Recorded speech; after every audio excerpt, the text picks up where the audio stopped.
Please remember that the complete information for the class that you are about to view is at elithecomputerguy.com. Not only do we have our videos there, but we have part lists, diagrams, pictures, and even complete code examples. So if you are watching this video and you want more information, please go to elithecomputerguy.com.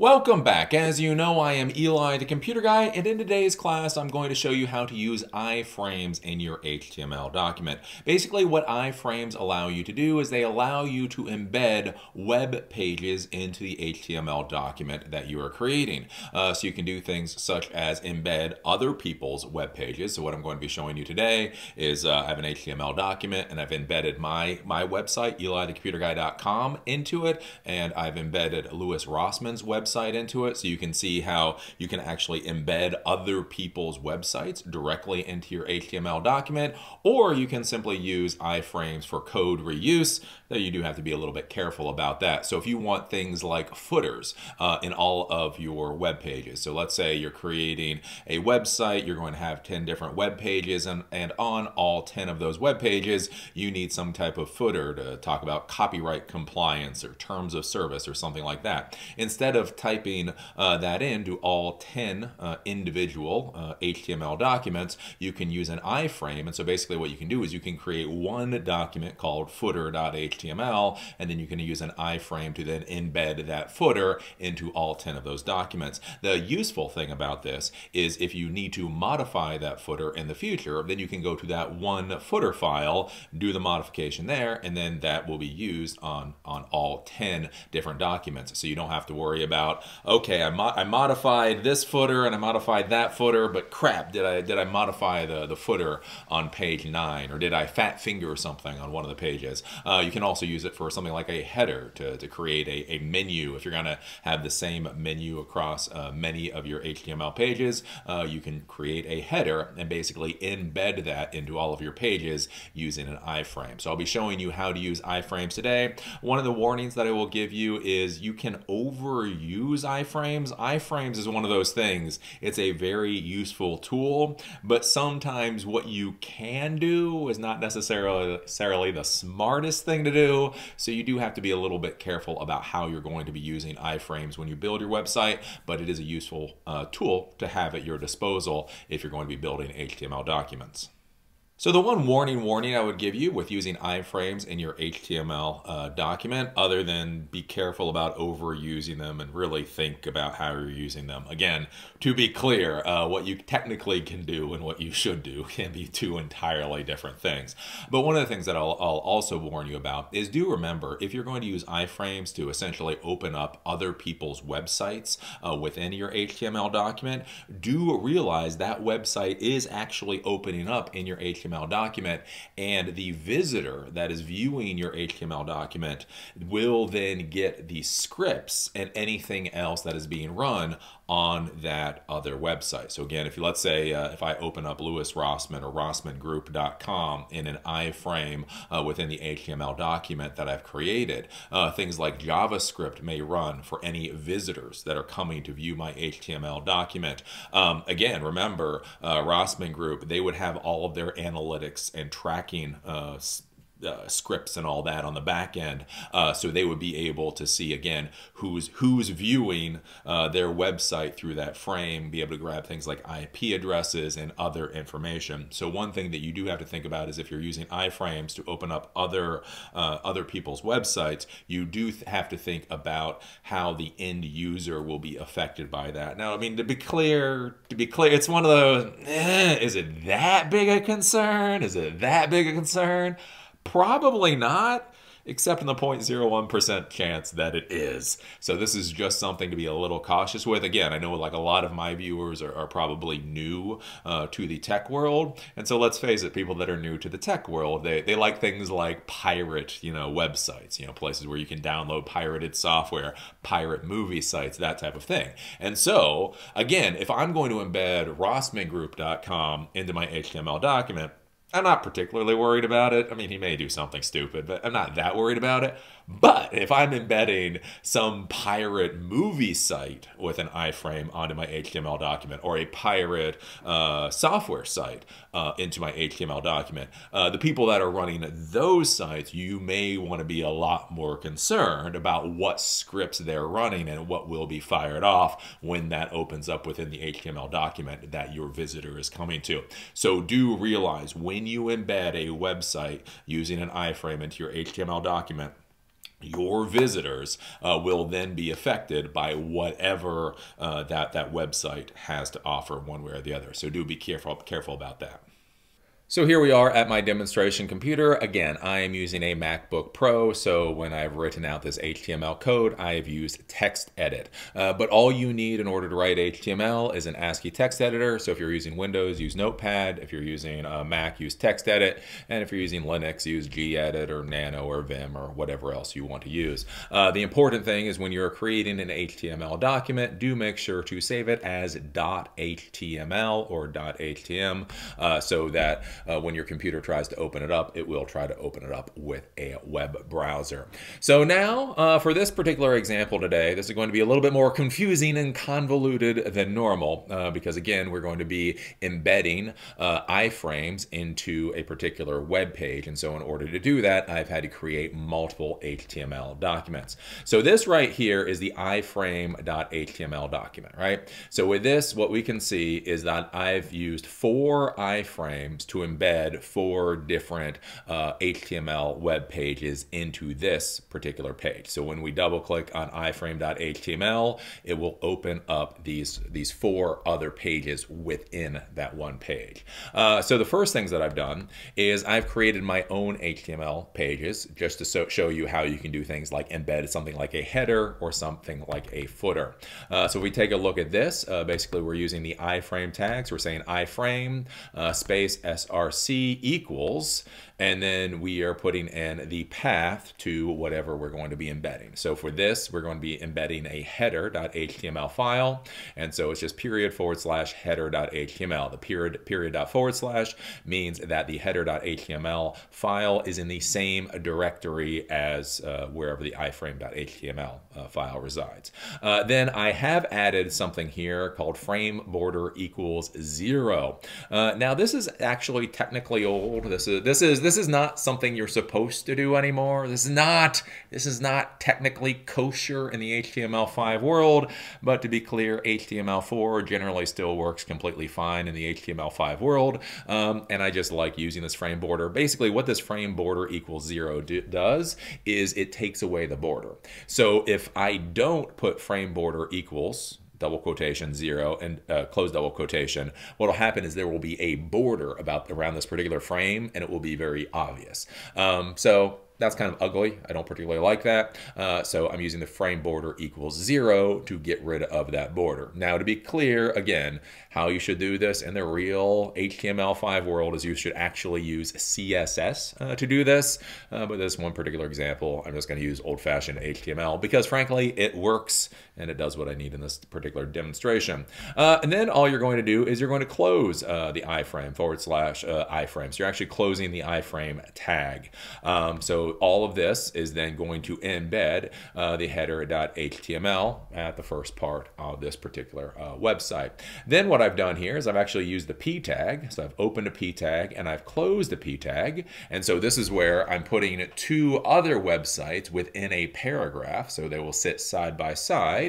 And for these particular iframes, I'm going to actually be plugging in websites. So again, let's say, for whatever reason, you want to do like a comparison of different websites, or again, like I say, you want to show people, completely different websites for piracy or whatever else, you can actually embed. Again, you do the iframe src equals, and then you do the full path to the website, HTTP or HTTPS, // website, whatever page you're going to.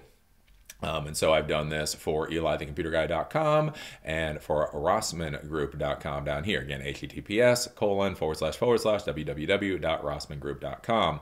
Now, the next thing that you can do if you're going to be showing off, especially somebody else's website, what I've done here is you can actually give a height and a width for how big this frame, how big this window will be on this particular HTML document. So this can be useful, again, for basically formatting reasons. So when we take a look at this, when I actually open up the page, you will see these two side by side. So you can do height and width. So I've set it to 300 pixels by 300 pixels. The same is true with rossmangroup.com. And then again, like I say, here is where I close that P tag. So essentially all of this will be within one paragraph. So it will be on the same line. And this is one of those things you need to be thinking about when you're designing HTML documents is remember, you can have layered tags. You can have tags within tags within tags within tags within tags, and then when the web browser opens up the document, it will be able to compute, basically parse all those different tags and then present something with how you think it should be formatted.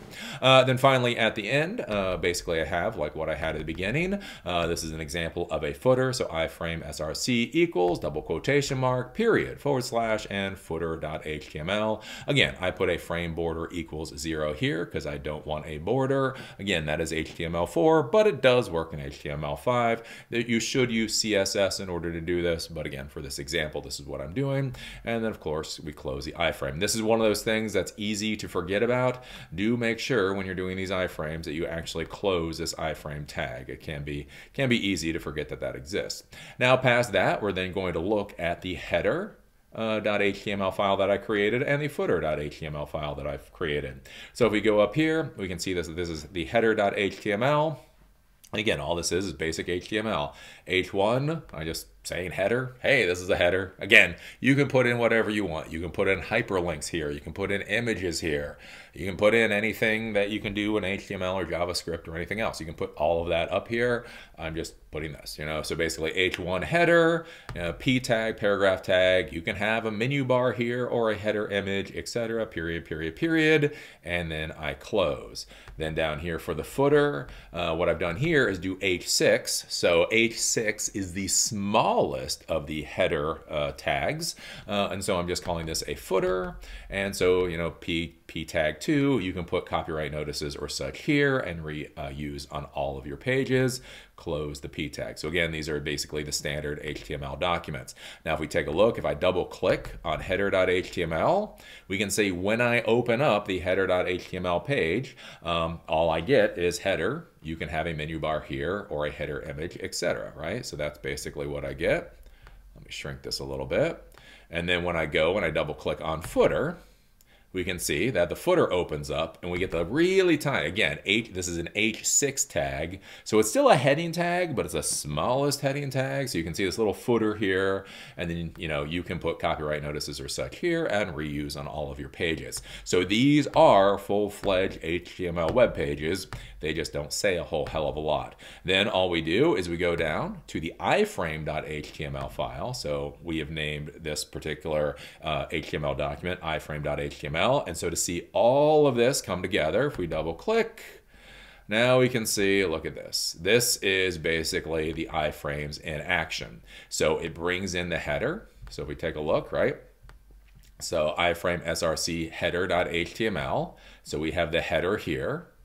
Then we open up with the P tag, and then we do the iframe EliTheComputerGuy.com, 300 pixels by 300 pixels. Then we do RossmanGroup.com, 300 pixels by 300 pixels, and then we close the P tag. So we can see these websites are actually open. Now, to be clear, these aren't images. See, I can scroll up and I can scroll down. So since both of these websites are responsive, this is actually kind of curious. It didn't even hit me until I was building this demonstration, but because they're responsive, you actually get the smaller website fully embedded on the page. And so I can go here, I can click on this, I can click on videos, I can click on Arduino, and this is all just actually opening up, again, within the frame on this iframe.html. Again, the same is true like with Rossman Group. I can go on, I can click on this, and we can see, you know, I can actually go through here and fully read and fully deal with his particular website.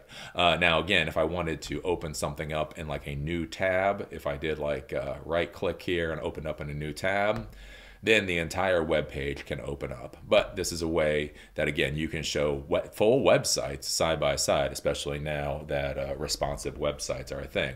Then finally, in the bottom here, again, as I showed you before, you have that tiny footer. So again, H6 is the smallest heading tag. So you have the footer, and then again, you can put your copyright notices or whatever here. So just so you understand, as far as the border is concerned, so again, that frame border equals 0, frame border equals 0 for the header and the footer. The reason that I do that is because if you do 1, so frame border equals 1, then I do file, then I can do save, and then I do refresh. You can see that just looks ugly as hell. You know, it's one of those, yeah, it technically still works, but that's kind of ugly. So I like doing frame border equals 0, then you do save, then you do refresh, and there you go. So essentially, this is how iframes work. Pretty simple, but again, do remember if there's any JavaScript or if there's anything else going on with the websites that you're pulling in your web page, that will affect the user. So again, when I have Rossman Group up here and I'm moving through Rossman Group, remember his analytics software is now able to track this. If he had JavaScript or whatever, something like that, trying to fire off, that would then try to fire off on my actual web browser. So do be careful about that. But otherwise, this is all there is to iframes. So now you know how iframes work in HTML documents. Back in the day, they were a horrible, horrible, horrible thing.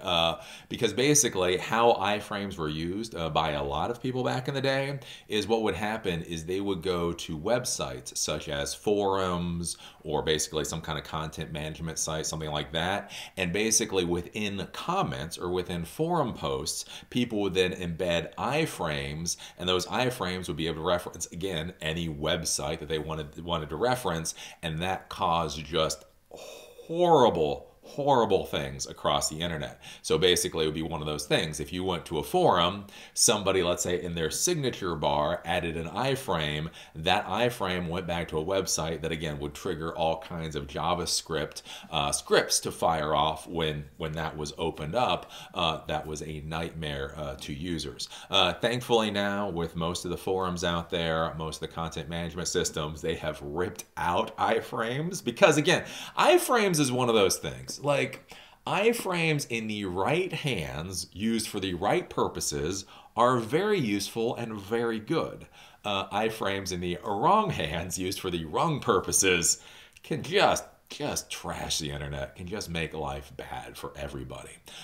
So again, to know a little bit about history, this is one of the reasons why spyware was so bad, malware was so bad, viruses and all that was so bad about 15 years ago, is because all of these forums, all of these new social network type platforms popped up, and people hadn't really realized the dangers of iframes yet. So then you had all of these people going to these sites, and again, people would put iframes into their signatures, people would put iframes into posts, that type of thing, and then it was just all kinds of nastiness.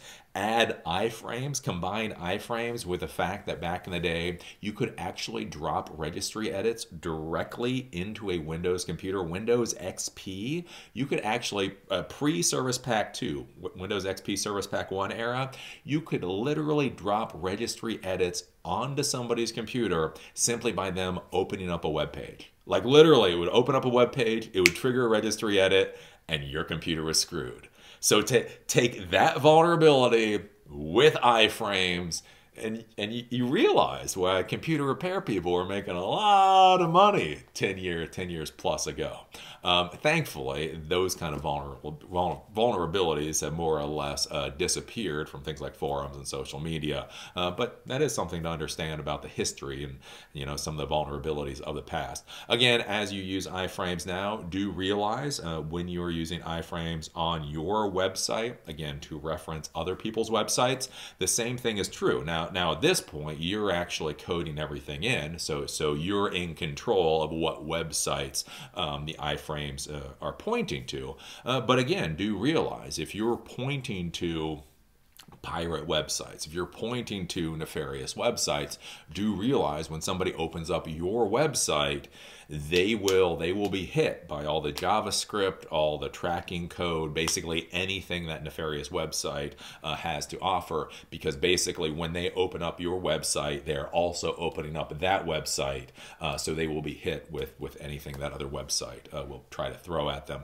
So again, do be careful about that. So if you're going to be using iframes, think about the websites that you're going to be embedding. Are you going to be embedding people that you know? Are you going to be embedding companies that you trust? So on and so forth. Especially with modern, like the GDPR compliance. I mean, that's something, an interesting thing to be thinking about. Like, and this is where, as a technology professional, you have to be thinking about more than simply HTML tags.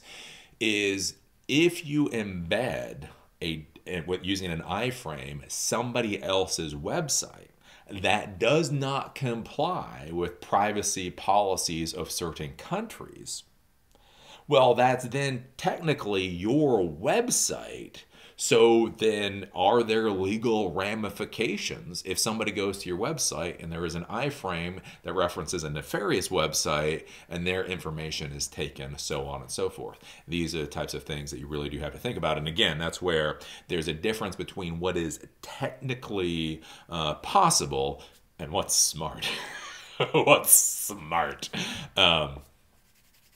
A lot of times, those are two entirely different things. The other thing to realize too, again, when you're using these iframes, if you're using iframes within your own website, again, referencing footers, referencing headers, that type of thing.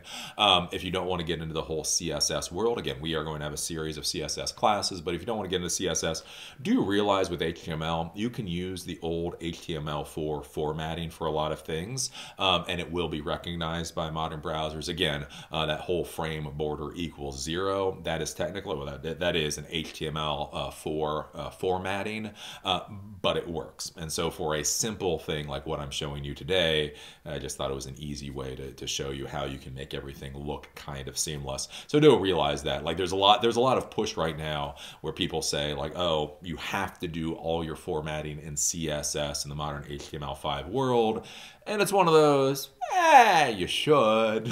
You should. If you're selling websites to clients, yes, you should.